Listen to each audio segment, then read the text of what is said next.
brothers and sisters. This morning we are going to talk about Buddhist financial management and happiness. So I will begin by first talking about happiness. When we talk about happiness in Buddhism, we always talk about the highest happiness, which is Nibbana, Nibbana Paramang Sukham.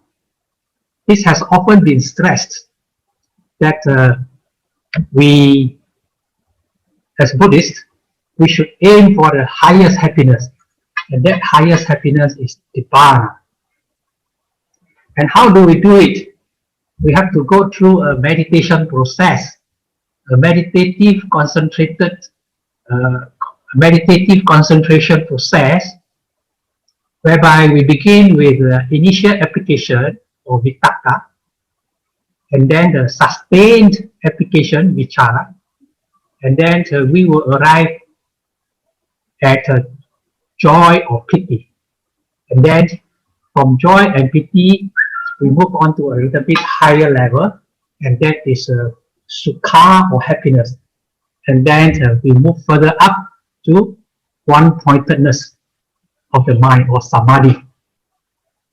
Now this is all about meditative happiness. You will notice that at first we have to make an effort to apply our mind. Then we have to sustain that application. Then we arrive at the third stage, the joy or the piti. This is like if you are in a desert and you have the knowledge that there is an oasis somewhere nearby, then that kind of feeling, that kind of it's not feeling, that kind of knowledge gives you that piti, the joy. And when you arrive at the oasis, where you really drink the water, then the feeling of happiness, of sukha will appear. So you notice that in meditative processes, that even the level of happiness is defined into great details, and then from the sukha or happiness we would arrive at a higher level, and that is the one-pointedness samadhi. And when you arrive at the one-pointedness samadhi, actually there is no more the kind of feeling of happiness. It's a kind of peace. That's why I remember long ago, our late Chief Reverend did mention that when you have peace, there is no happiness, because the normal happiness that we talk about is not the type of peace that is emphasized in samadhi. So anyway, this is talking about a level of happiness which is very much higher. But now we would like to go back to lay people like us. We want to go back to lay people like us.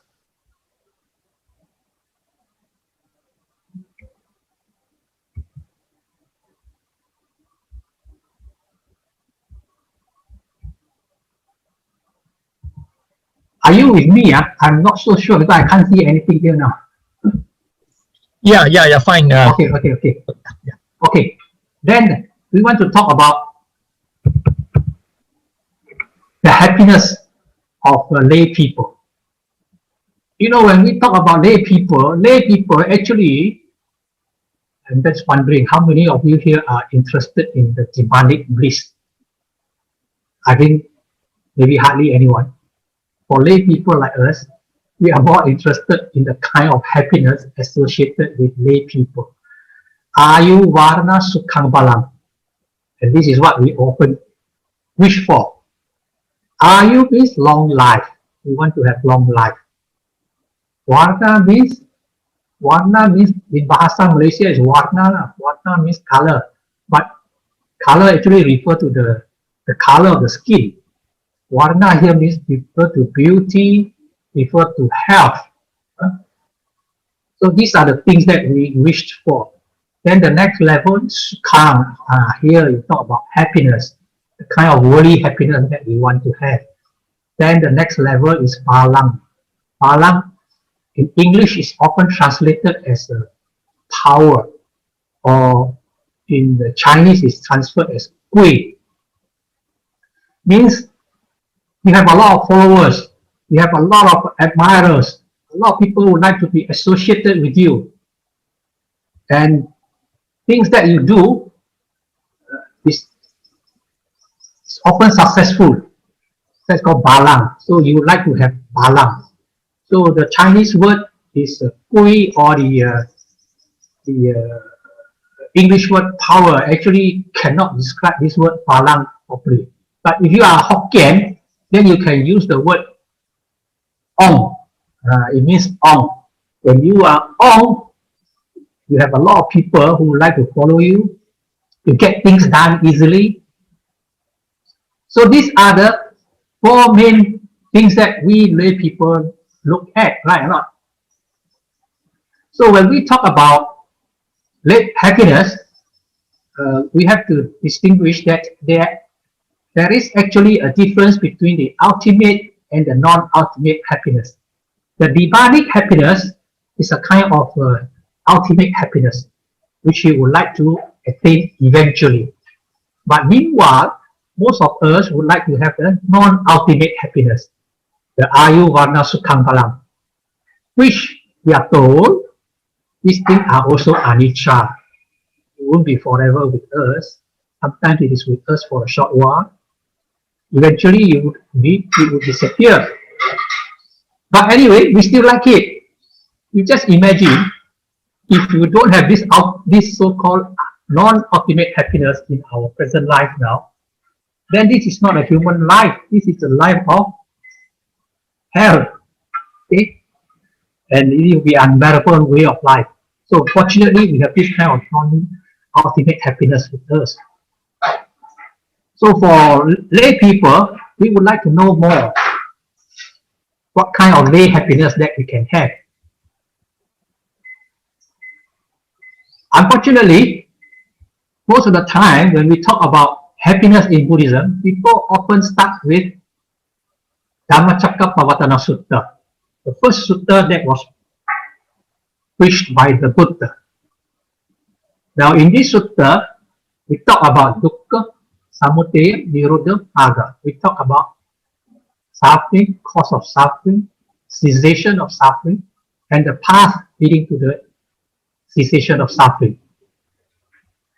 So the common denominator here is suffering. So when you talk about Dhamma, when you talk about happiness, unfortunately most Buddhist preachers talk about suffering.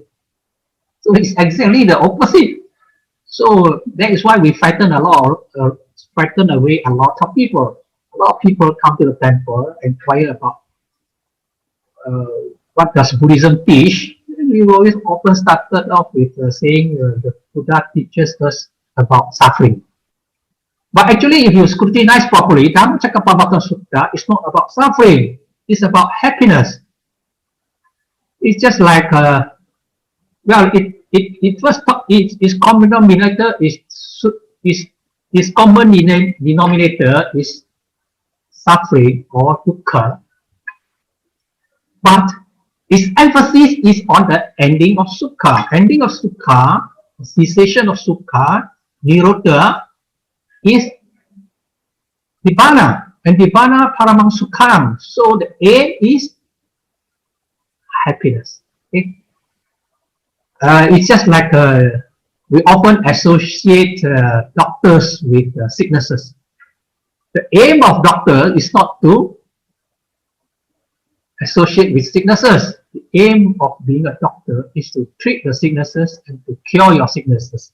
The common denominator is sicknesses, but the aim is to get rid of the sicknesses. So same thing in the Pavattana Suttas.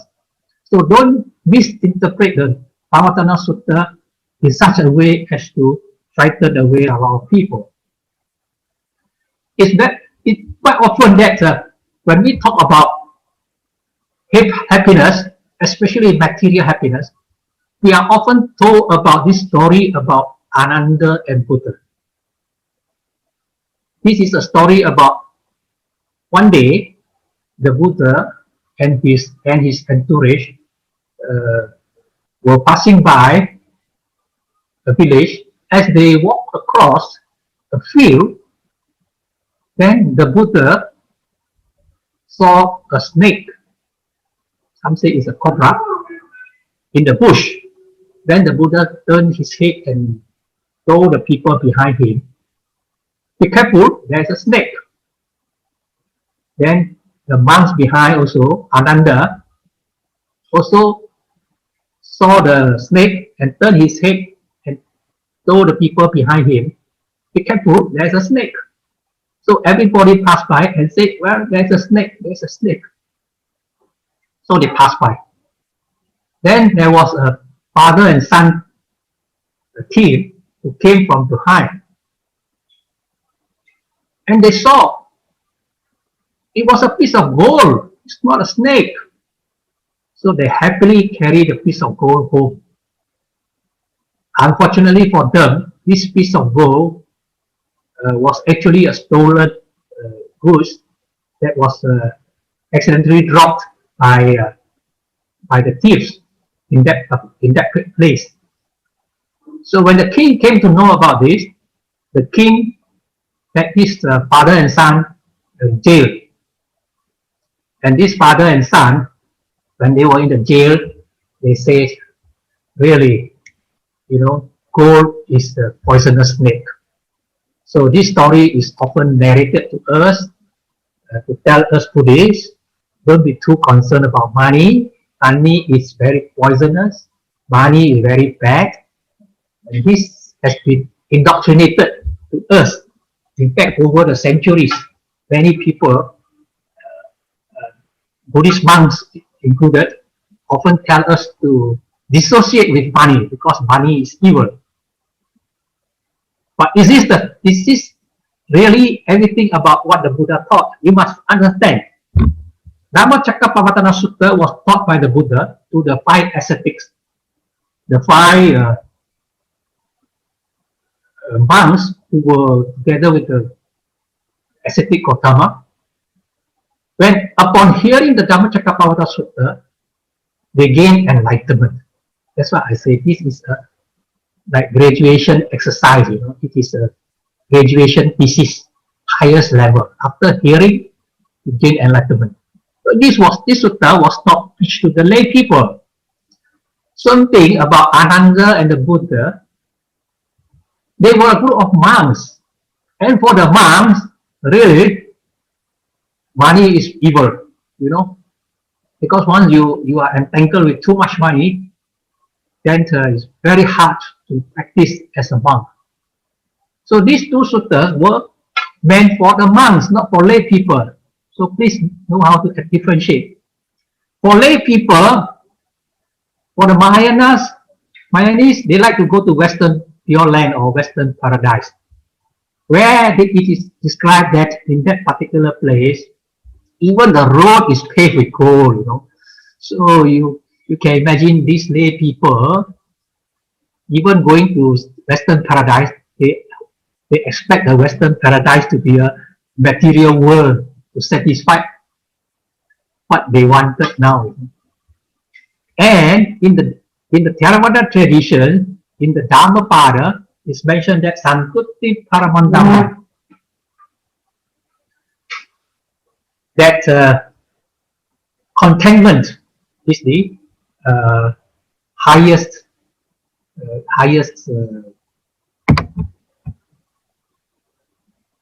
wealth. Okay, contentment is the highest wealth. Here again, we are told not to spend too much, or rather not to emphasize too much on materials or wealth. Okay, but I want to proceed to tell you that in Buddhism, material wealth is very important, especially for lay people like us. Okay? But before I proceed with that, I would like to share with you some modern discovery about happiness. In fact, happiness is a subject of study now in many universities, especially in the Western countries. So in the study of happiness, there are some interesting things that we can learn from the modern study. Number one, it is said that the happiness among men and women, there's a difference. Men tend to be happier than women. Well, this may be true because usually men is less concerned about others. The woman so concerned about others that they heap upon themselves quite a lot of problems. And that is apart from the fact that women also have more health problems than men. So this is one observation. Men are happier than women. Then there is another interesting discovery about age. In the past, it is thought that when we are young,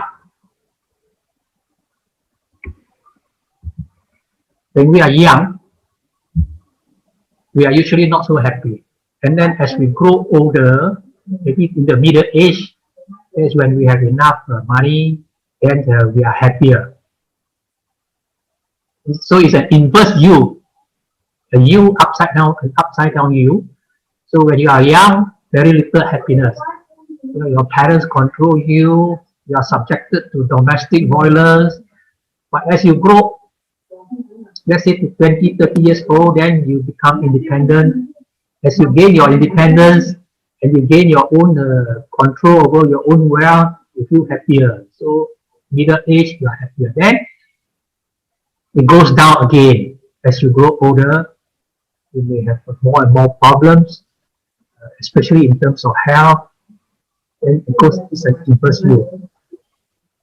But in modern society, especially in the West, they found that the new trend is the proper U. U means when you are young, you are very happy, carefree. Parents to take care of you. This is especially true for people who were born between the First World War and the Second World War. So when they were young, they were very happy. But when they reached 20, 30 years old, they were conscripted to fight the wars. And there were poverty, for example, 1930, poverty all around and economic recession. So many people were very unhappy when they were already 20, 30 years old, or let's say 20 to 60 years old. And then by the time of 1950, when the Second World War was over in 1945, then peace returned, then the children grown up, children are earning money, then the happiness go back again. So this is a U shape. Well, there is another finding is that, but don't live too long, because when you live too long, you suffer from health problems. So at the end of the U, there is still a drop as shown in the third figure there. Okay? So this is about age. But these two, we are not so concerned today. We are going to talk about wealth as found in a modern study. People have done study and they found that in North Europe, countries like Finland, Denmark, Sweden, the people there were the happiest, with the highest happiness index. And yet, at the same time, they are also among the highest income group in the world. So it tends to show that when your income is very good, very high, your happiness is also very high. But in UK, which is slightly lower than North Europe, well, the happiness index is high and the income is also high. Then we go down a little bit, Japan and France. Japan and France is slightly lower, and the happiness is average. You notice that Japan, despite the fact that it is one of the highest income countries in the world, its level of happiness is only on the average. And then if you look at Singapore and India, Singaporeans earn 10 times more than Indians, and yet their happiness index is the same. So from all these studies comes a conclusion that actually wealth and happiness are interrelated, but only to a certain extent. There's a correlation of about 20%. 20% correlation between money and happiness. Actually, money, the correlation is actually very important when you do not have enough. When you are in poverty, you will be unhappy, that's for sure. And if you are on the average income, then your happiness will be average. But when your income has exceeded what is required, for example, you have 10 billion now in your bank account, actually it does not add to your happiness anymore. Meaning to say, happiness and wealth is correlated at the lowest level right until the middle level to the high level. But after certain level, at the highest level, there's no more correlations. Meaning to say, let's say your income is say 1,000 a month, you will be very unhappy. Maybe your income now is 5,000 a month, your happiness is average. But let's say your income now exceeded 20,000 a month. Earning more will not add to your happiness anymore. That's why sometimes you must know how to spend your money. You earn more, let's say you have 20,000 and then now you go for 40,000. It doesn't mean that your happiness will multiply another time. In fact, there's no more correlations. Okay, that's about money. In this study, it's so interesting to find that there is actually an important correlation between religion or religious belief, spiritual happiness. Okay, it is found that if you have a religion or you have a kind of religious belief, your happiness is higher than people without one. Okay? And the study also found another important thing. Apart from the material happiness and spiritual happiness that we often talk about, actually another very important contributory factor is relationship. How you relate to others. Introvert and extrovert. It is found that introverts usually are less happy. Extroverts tend to be happier. But the interesting thing is, these researchers couldn't find out whether it is because you are introvert, that's why you are unhappy, or because you are unhappy, that's why you become an introvert.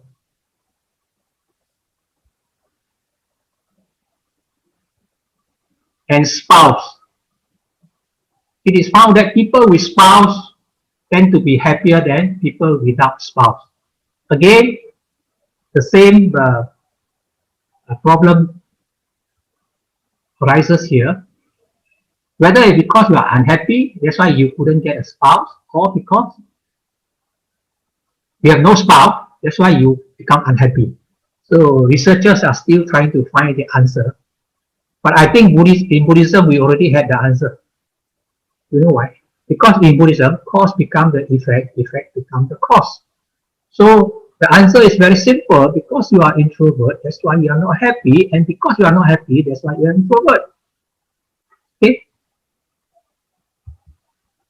And because of that, actually we human beings need to have some kind of happiness by relating ourselves to others. That's why people keep cats and dogs as pets, especially old people. You know, when their children are not with them, they have nothing else to do. They would like to direct their love or their relationship to something else. So normally they take cats and dogs as their pets. Sometimes dogs and cats can be a nuisance. So we focus on flowers, plants. At least flowers and plants don't complain so much. But anyway, it shows that we human beings, we like to be associative. Okay, so having talked about the present study, now we go back to happiness from the perspective of Buddhism. Okay, from the perspective of Buddhism. In Buddhism, there is this sutta called Vagapaja Sutta or Dika Janu Sutta. Dika means long, Janu means knee. This man has got a long knee, so he has got a nickname Dika Janu. This Dika Janu one day came to the Buddha and asked the Buddha, Bhante, you often preach about happiness, and you talk about the happiness for the lay people, for the monks. And then how about lay people like us who use the best sandalwood from Kasi? Kasi means Vadarasi in India today. The best sandalwood from Kasi. And then we use the best perfume and we decorate ourselves with garlands, flowers. People like us who are enjoying worldly life like this, together with our families, members, what sort of happiness can we have? Then the Buddha says, Tikajanu, or Bhagavadya, there are 4 types of happiness you can have. Number 1 is Uttana Sampada. Uttana Sampada means if you make an effort to earn money, that is a kind of happiness, a kind of worldly blessings. By your sweat, by your effort to earn your money. And if you do it skillfully, means you have a skill, and you do it energetically, laboriously, and honestly, without cheating other people, properly. So that is a kind of Uttana Sampada. So mentioned in this sutta, the Buddha mentioned, whether it's by farming, by trading, by riding cattle, by archery, by service under the king, or by any other kind of craft. This sutta told us about the kind of occupation during the time of the Buddha, 2,500 years ago. But today, of course, we have different kinds of occupation. Some of you might be selling insurance, some of you might be teachers in the schools, some of you might be businessmen, trading, but trading was one of the oldest occupations. I think nobody rears cattle now, but you only rear cats and dogs. Okay, but as long as you earn by rightful means, that is a kind of happiness. Hardworking, wise, and honest and skilled. Then the second thing you can have is to watch over your wealth that you have earned. Araka Sampada. Watch over the wealth that you have earned. You know, in ancient times, there are 5 ways in which our wealth can dissipate. We have to make sure that kings would not seize it. Make sure the government don't come and confiscate it. You don't know when the government is going to take it, either legally or illegally. Legally means by tax. Not legally means by any other means. Okay? You have to make sure that thieves will not steal it. Nowadays, thieves don't break into your house. They break into your bank accounts. They break into your credit cards. Things like that. So make sure you watch over it nicely so that it's not stolen. And then we talk about natural disasters, fire and water. Okay? Ancient times, these two were very common natural disasters, water and fire. Okay? Today, we still protect ourselves from fire and water. But because we protect so well that sometimes we forget about it. For example, practically every buildings you have now, you have fire protection system. Make sure you won't burn away. Flood. You don't want flood to wash away your wealth. So now there are a lot of what called flood prevention schemes here and there. Okay? And the last one is, don't let ill disposed hands remove it. So a lot of people earn a lot of money, but soon the children spend them away, or the children or grandchildren wasted all the money. So we have to be very careful about it. Train them, bring them to the Dhamma. Then the Buddha says the next one, Kalyana Mittata, having good spiritual friends, to associate people full of faith, full of virtue, full of charity, and full of wisdom. Panya, Sada Sila Chaga Panya.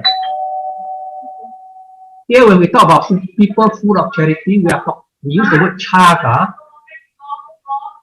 Chaga refers to mental states.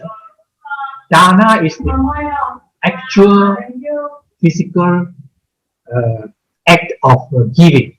Chaga refers to the mental desire to give. So you need to be associating with the right people. In the Mangala Sutta, it's mentioned Asevana cha balanam panditana cha sevana puje cha puje niyantang etang mangala muttamang. So in the Mangala Sutta is clearly mentioned not to associate with the fools, but to associate with the wise. Okay? And honor those who are honored. Honor those who are worthy of honor. So very important for us to associate with the wise. Then we talk about samajivikata, meaning to have a balanced income and expenses. In the Parabhava Sutta, it's mentioned that there are 4 ways in which our wealth can be dissipated. Debauchery means humanizing, in the present words. Drunkenness, drinking, gambling, friendship with evil companions. So these are the 4 main evils that can cause one's downfall, particularly material loss. So this is mentioned in the Parava Sutta. At the same time, in another sutta, the Sigalagora Sutta, mentions 6. Alcohol is 1, already mentioned. And then sauntering the streets at night, today we say lepak. Okay? If you spend your night here and there, it can cause yourself a lot of problems and a lot of loss of wealth. And then frequenting theatrical shows. Go for entertainment. Nowadays, we have so many types of entertainment in the crowd. So all these are ways we can waste our money. Then gambling, of course, bad companion. And one more, idlers. So take care of all these things, the Buddha says, so that we can take care of our material wealth, so that we do not overexpend and we do not lose money. Okay? So in the Sigalagora Sutta, it's mentioned 1/4 you keep for daily expenses, 25%. So if you earn $2,000, you spend $400 on your daily expenses.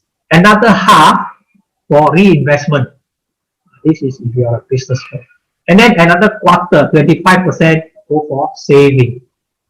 The government already forced you to save about 10% through your EPF. Okay? So, and if your employer add another 10%, you are actually saving 20%. Not too bad compared with the 25% recommended by the Buddha. And you keep some more saving in your own bank account, then I think you can manage to save around 25%. You need these savings for the rainy days. Okay? Well, of course, in Samajivikatta, when we talk about balanced livelihood, we have to know how to be contented. Santutting paramangtut dhammang. And it's mentioned in the Karaniya Metta Sutta, Santut Sakkucha Subarucha. You must be contented and easily supported. Then you will find that you will be able to balance your income and expenditures. Sometimes, because we are not contented, our income does not warrant us, does not permit us to have a big house, but we want to have a big house.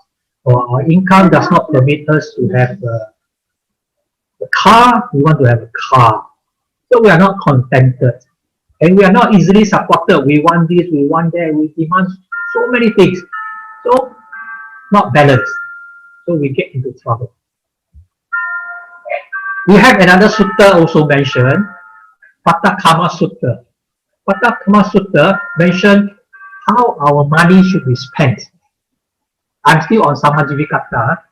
Patakama Sutta talk about how our money should be spent. Number one is to make our parents, wife and children, our workers, our friends happy. This is also mentioned in the Mangala Sutta. Matta pitu upatanam putta darasa sanghaho anakulacha kamanta etang mangalamuttamam.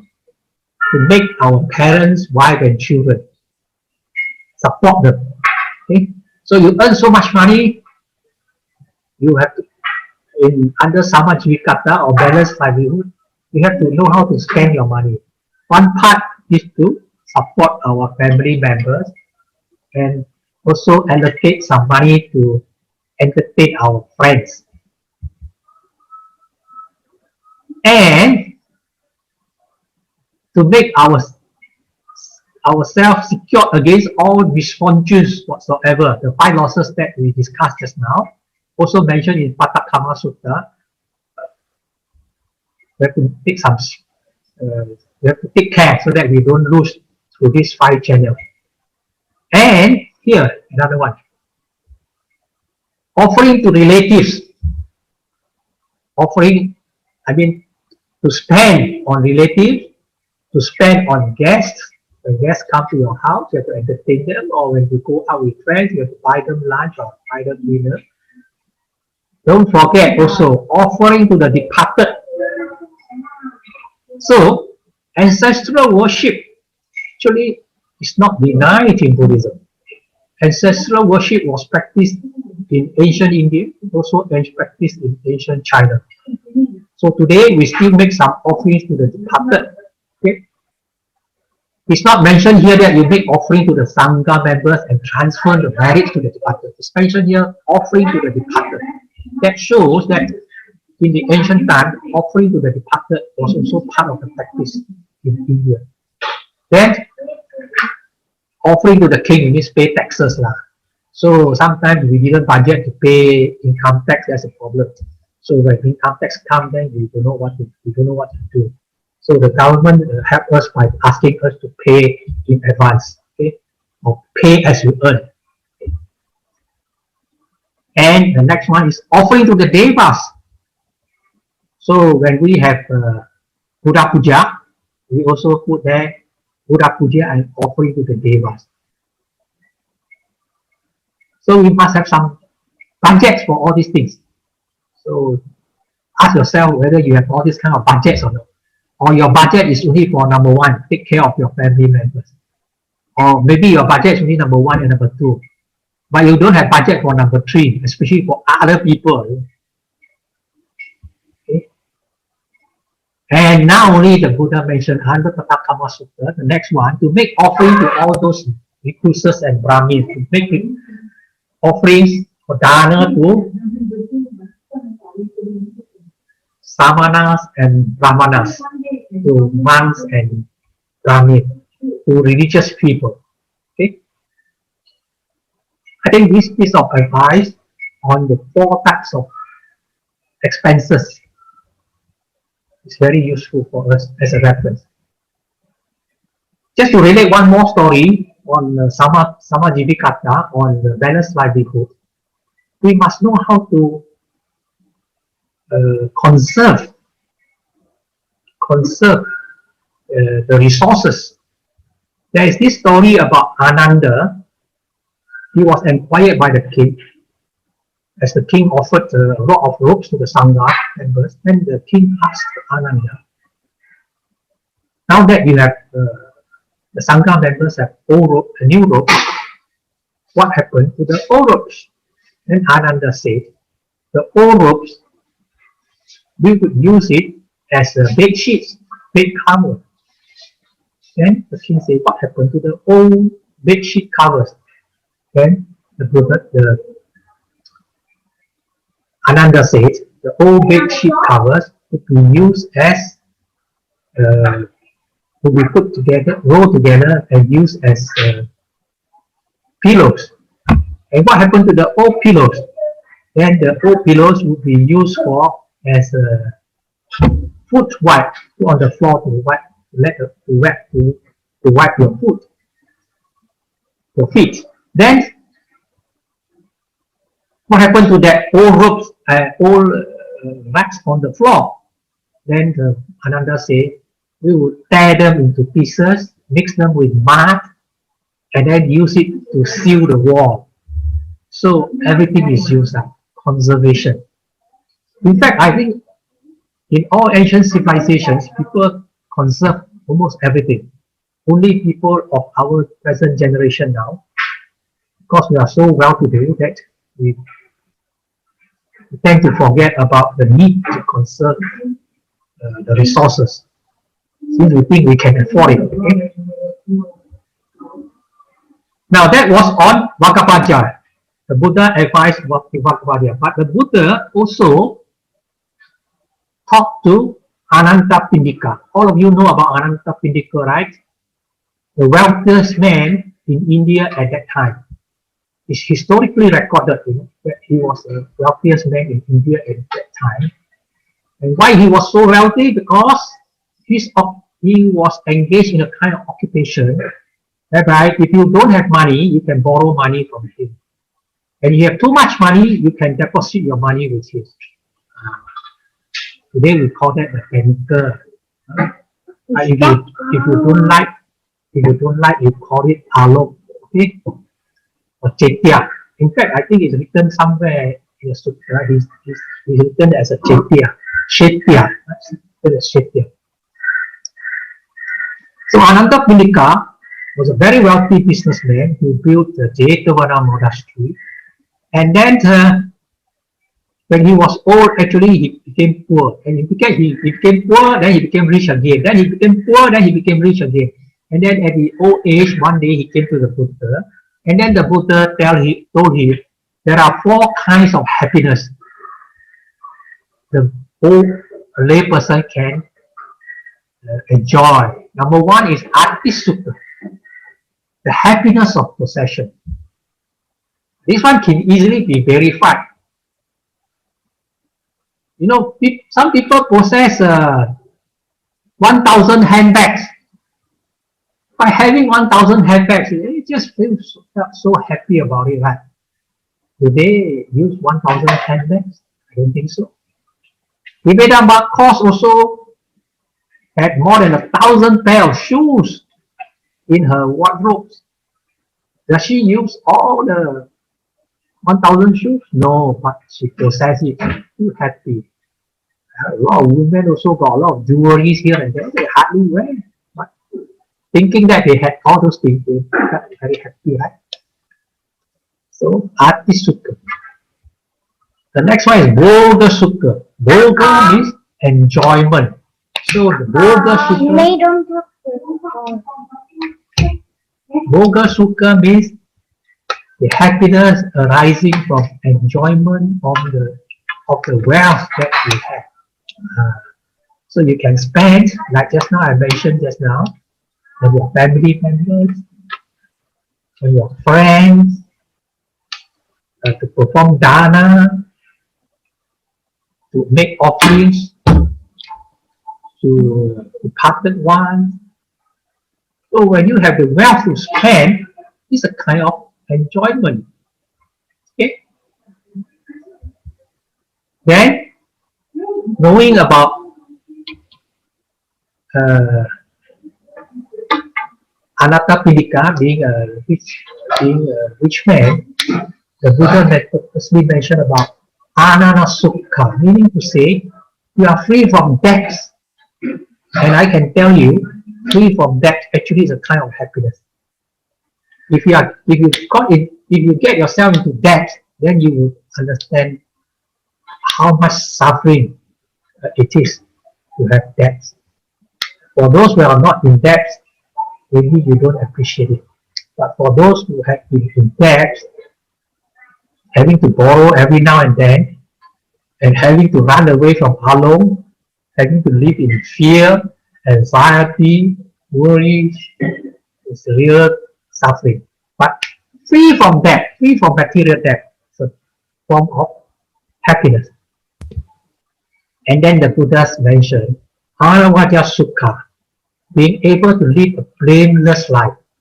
When you think that before you die, when you think that all this while in this life, I have not done anything harmful to anybody, I have led a very pure life, observing the precepts, did not harm anybody, then you can be very happy. So that was the advice given by the Buddha on the 4 types of happiness a lay person could enjoy. But what is important here is mentioned also. The first 3 are material happiness. And material happiness, Anathapindika, is not worth 1/16 of Anavajja Sukha. Meaning to say, 1/16 meaning to say negligible. Okay, negligible. So material happiness is negligible when compared with the life of a blameless life. So you notice in Anathapindika, in the Ananasukha Sutta, and also in the Vakapacha Sutta we mentioned earlier, in these 2 suttas, there are 4 types of happiness associated with a lay person, and of the 4 types, 3 are associated with materials, but there is 1 that is actually embedded inside our lay life, and that is Anavajja Sukha, or a blameless life, or Samajivikata, or having good spiritual friends. This is where the Buddha very cleverly observed that lay person like us, 3/4 of our life is associated with materials. But we need to have another 1/4 associated with our spiritual happiness. Okay? Now this is talking about material happiness in the present life. In the Vakapacha Sutta, the Buddha actually continued to talk about spiritual happiness now. Lay person spiritual happiness. The Buddha says, if you have these 4 qualities, Saddha, Sila, Chaga, and Panya, then you would be assured of a good next life. So here the Buddha prepared Vakapacha for spiritual happiness. We'll jump across some of them. So when we talk about Saddha, theoretically, it's very simple. Saddha means the Saddha in the triple gem. Saddha means the triple gem, or the faith in the triple gem. And how to do that? I think we should not ignore the importance of ceremony. For example, to listen to the Dhamma, to chant the suttas, these are all aspects that can help us to build up our Saddha, or our faith. Okay? And importance of values. Here, when I talk about importance of value, I'm referring to Sila and Chaga. Sila, if you value Sila, you value precepts, and if you value Chaga, then these are the qualities that you practice. So, Sila and Chagas are not words that we put on our lips. These are actions that we need to translate into actions. These are values that we need to translate into actions. And of course, there are certain other values that we learn in Buddhism, such as anicca or inconstance or impermanence. Knowing all these things will help us to view our wealth in a more proper manner. And it's also important about panya, discernment. Importance of discernment means importance of knowing what is right and what is wrong. Okay, that's panya.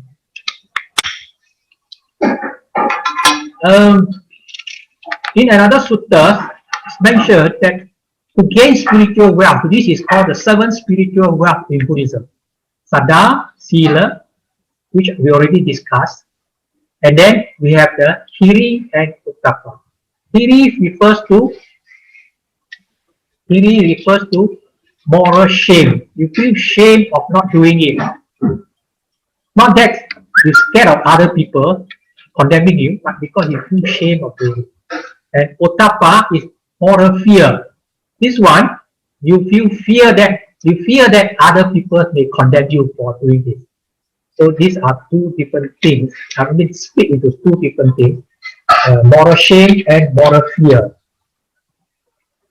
If you develop these 2, then this will become your spiritual wealth. And the next one is sutta, or hearing of the Dhamma.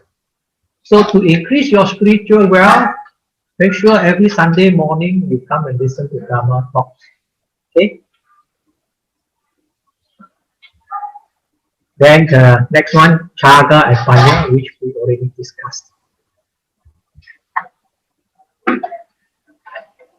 Now, in Buddhism, we also stress about happiness from the perspective of relationship, which is also an important aspect now being studied in modern research. So, relationship begins because a happy relationship brings about great happiness. So, relationship with parents, children, spouses, friends is very important aspect. And in this particular aspect, the Buddha mentioned, the Buddha's advice, some of the Buddha's advices which are very useful and relevant to us is the quality of metta that we often talk about. Because happiness is metta is happiness.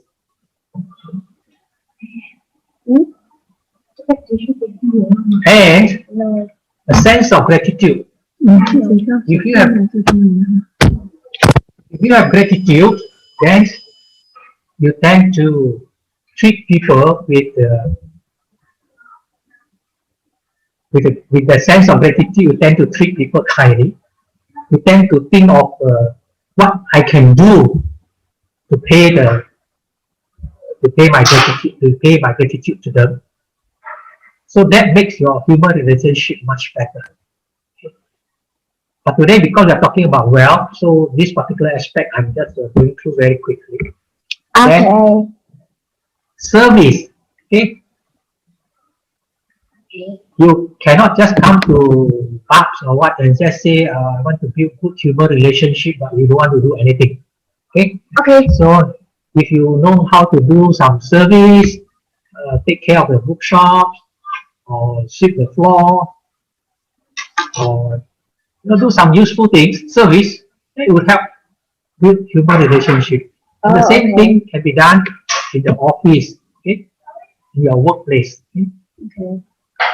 And of course, one important part is kind speech. A lot of times, human relationship is spoiled because of our mouth. If you know how to talk properly, you can build good human relationship. Okay, having said all those things about what the Buddha taught in ancient times, 2,500 years ago, now we would like to take a look at the modern Buddhist financial management. Before we talk about modern Buddhist financial management, we need to look at how do we apply the Buddhist philosophy to modern life. Normally, when we want to apply Buddhist philosophy to our modern life, we look at the general principles, not mechanically apply what is mentioned. It would be disastrous if you do that, because 2,500 years ago, the society is completely different from the society we are living in today. The Buddha's time was an agricultural society. Politically, it was a monarchy. The people were generally less educated. Most people could not read. And it was a very slow-paced society at that time. Whereas in our modern time, our society today, actually worldwide, less than 10% of the people are engaged in agriculture. 90% of the people are engaged in businesses other than agriculture. And we are living in a politically a democratic country.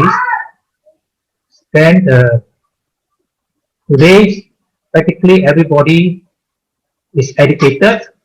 And the most important one, we are living in a very fast-paced society. Okay?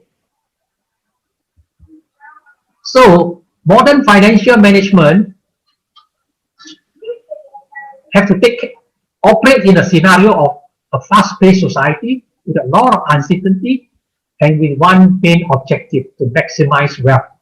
Okay? And because of that, we have a lot of cases like 1MDB, FELDA, and so on and so forth.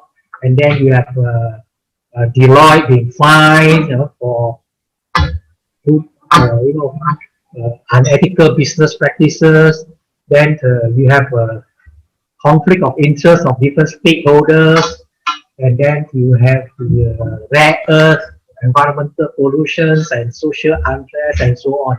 All these are associated with the modern financial management of trying to maximize wealth. And of course, we are not leaving those things alone. We also try to counter all those situations with the so-called best practices on corporate governance. Then we introduce ISO, we introduce all sorts of ethical practices and so on and so forth, and then we bring in more people to share the cake, because you need these people to run the countermeasures and so on and so forth. Then you enforce regulatory supervision and so on and so forth. So this is the characteristics of present day financial management. And how about Buddhist financial management? Buddhist financial management cannot escape from the fact that we are also operating in a fast-paced and uncertain society. Okay, and we are also talking about generation of wealth. But remember, our objective is to go for happiness.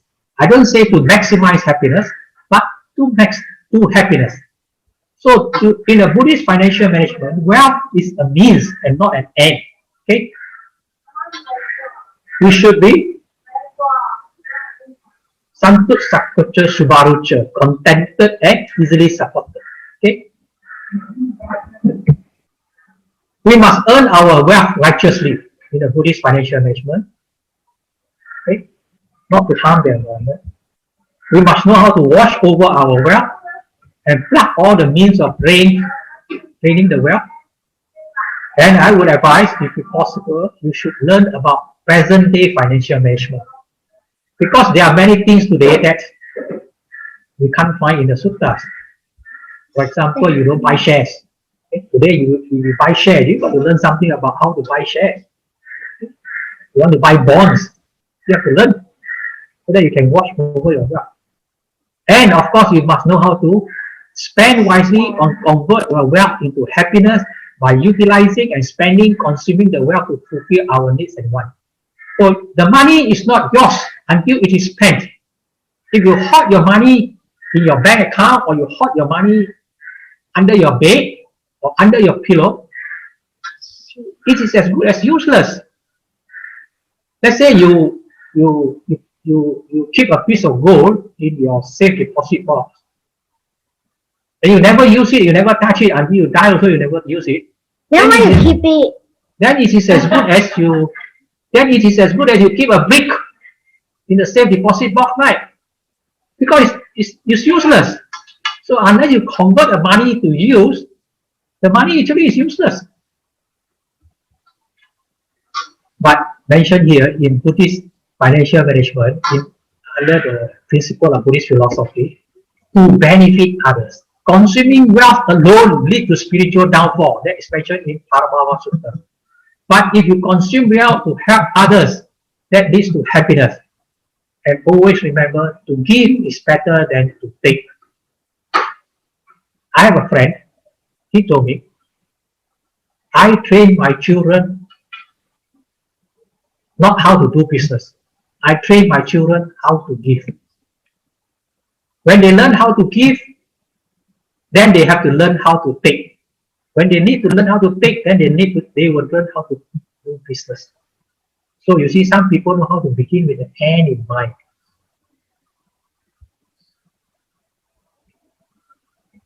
And when we talk about Buddhist financial management, we talk about sustainable development. Okay? Sustainable. This is mentioned in Karaniya-metta Sutta. In the Karaniya-metta Sutta, it is mentioned, whatever living being there may be, whether they are weak or strong, everything one, the great or the mighty, medium, short or small, seen or unseen, near and far away, and born and unborn, may they all be at ease. Here, we talk about beings in the forest, in the lake, or in the river, in the ocean, in the atmospheres, even the unborn. These are unborn future stakeholders. We have to take care of all these people. Sorry, all these beings. So when we talk about Buddhist financial management, we also bear in mind sustainable development. And we would like to use our resources effectively. Okay? There is a debate here whether we Buddhists should go for debt financing, like hire purchase. If we have time, we discuss about it. Because I think my time is running out. Yeah, Choo got time, but me don't have time. Modern Buddhist financial management. You know, Milton Friedman. You know who is this guy? He's a Nobel Prize winner in 1976. Milton Friedman in 1970 mentioned that the objective of an enterprise is to maximize profit for the shareholder. And because of these capitalist views, everybody rush in that direction, maximize profit for the shareholder.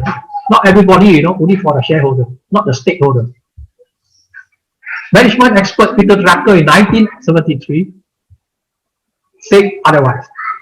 The objective is to create customers. For an enterprise is to create customers. But I say, from our Buddhist perspective, today's Buddhist perspective, our objective of our financial management, of our enterprise, is to create happiness. To create Attaya, Hitaya, Sukhaya, as mentioned by the Buddha when he first dispatched the 60 Arahants in 60 directions. To take care of the Attaya, Hitaya, Sukhaya. Meaning to say our material life is also to create happiness for everybody.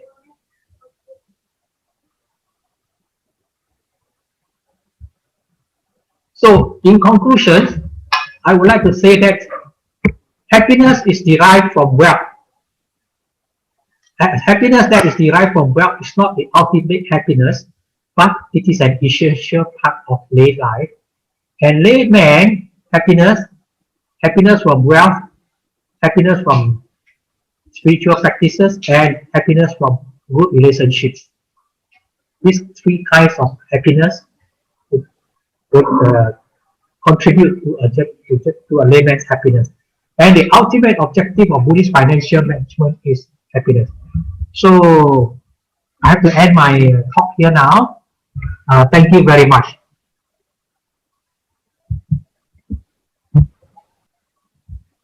Abang, ada Indonesia kelas.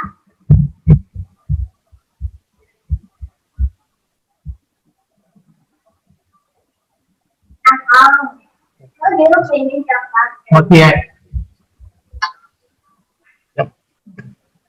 Thank you very much, Brother Dr. Ang, for the very informative and insightful Dhamma sharing. And now for some question and answers. Would it be okay, Dato? Yes, yes. Yeah, okay. I see there's one, this is, let me just go. There are just 3 here, so let's start with the first one. Question from Yu Hai Ing from Bub's Facebook. How do we balance our spiritual development with our worldly family life so as to live life to the fullest and without regrets? Actually, living a day life doesn't mean that we cannot live a spiritual life. You must understand that during the time of the Buddha, many lay people actually attained Anagami and even Sagaragami, and some even attained Arahanthood. People like Chitta of Machin Kanda and even the King Sudodana, even Ananta Pindika, they will all attain a certain degree of sainthood. That shows that lay people can live a spiritual life. We tend to differentiate or demarcate between spiritual life and material life Is that the meat? for easy comprehension and understanding. But in reality, when you practice, when you carry on with your material life, for example, when you are making money or you are running a business, that running a business can be a spiritual practice. I hope you understand that. That running a business is the ground for spiritual practice. Okay? Spiritual practice doesn't mean sitting down quietly in one corner or in a forest or in a temple. That's called spiritual practice. That is actually quite easy because you have no disturbances around. But real spiritual practice is when you have issues to address, when you have challenges to overcome. Yeah. So, for example, you have to conclude a sale with somebody. Are you going to maximize your profit, or are you going to think in terms of what my actions would help the other person and would help me? That is spiritual practice. Sure. Well, I hope I understand. I answer your question. Thank you. Yep. Another question from Bob's Facebook. Helping others who take advantage of our compassion is suffering. How do we have more self-compassion for ourselves so as to avoid people who do not appreciate our kindness? A bit lengthy though, this question. Oh, that's about exploitation of our kindness, is it? Yeah, in a way. Yeah. You know, if you want to be kind, you want to help people, you are actually looking for trouble. You're actually looking for troubles. So we have to expect some kind of troubles. You can't be free from those troubles. So you have to accept the fact that there will be some people who are out to exploit or out to take advantage. For example, PMSM started the meta pantries. Then of course everybody would say, well, this would be easily abused because you put 10 breads there, one fellow come and take all the 5 breads away, or one fellow come and sample all the 10 breads home, then nobody will help. Yeah. That fellow would benefit from the 10 breads. So we can't help. With this kind of situations. We have to accept the fact that there will be some troubles. But having said that, it does not mean that we encourage to be exploited. Okay? So we have to think of ways and means to reduce this kind of being exploited or being made use of. So for example, meta pantry. So instead of putting 10 breads at one time, I put 3 I put 3. So you want to take 3 Okay. So these are ways we have to handle the situation. Those of us who have been in Buddhist movement for a long time, we notice that these kind of things often happen. Yeah. Even if you offer scholarship, help and all things, there will be some people who are so well off and yet they come forward to apply for it, And they cheated with all the wrong information. True, Uh, true. the income may be 10,000, but they told you the income is only 1,000, so that he or she could get a scholarship or things like that. Yeah. You True. can't run away from the fact that there are some people who are just being foolish, but Yeah. we cannot let this kind of foolishness deter what we want to do. Okay. Yep. I guess they will have to rip their own karma vipaka then. Yeah. Just a comment, if you don't mind. I think there's a listener who just said that, my apologies, but there's some background voices and noises, which is quite noticeable. Just a comment only, Okay. Yeah. Then there is one question from Raymond Swa. In Malaysia, while working hard, accumulating wealth, we are always being discriminated by government policy. How does Buddhism view this? A little bit into politics now. Yeah. You know, Ajahn Brahm says, Ah. things that you can change, Yeah. you go in and change. Yeah. Things that you cannot change, Yeah. you don't grumble. Because you keep on grumbling, it won't help you anything at all. Yeah. You can just keep on grumbling. So if you can change, you change it. You cannot change it, you have to Leave bear it. it. Okay. Yeah, I think that's fair comment, certainly. Yeah. I think not only in Malaysia, every country is the same. Yeah. All right. I think probably that's the number of questions I see on the screen. So with that, thank you very much, Brother Dato Ang, for this timely and insightful Dharma sharing.